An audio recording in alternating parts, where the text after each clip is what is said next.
Lihat pocong sandung lalu jatuh. Assalamualaikum warahmatullahi wabarakatuh. Bismillahirrahmanirrahim. Alhamdulillahirabbil alamin. Yang saya hormati Dewan Juri yang bijaksana dalam mengambil keputusan dan sahabat-sahabat Maksi semuanya. Apa kabar?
Konon, selama 3 tahun lamanya beliau tidak beranjak dari tepi sungai itu untuk menjaga tempat itu.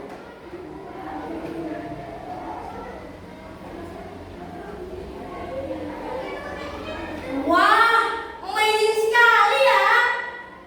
Oke, cukup sekian. Nah, itulah sebabnya sampai sekarang beliau kita kenal dengan nama Sunan Kalijaga alias Jaga Kali atau sungai. Sedangkan lelaki berjubah putih itu tidak lain adalah Sunan Bonang. Oke, cukup sekian cerita dari saya. Kurang lebihnya mohon dimaafkan ya. Finally, izinkan saya pamit undur diri. Akhir kata, lihat panjang sambil lalu jatuh. Wassalamualaikum warahmatullahi wabarakatuh. Baik, assalamualaikum.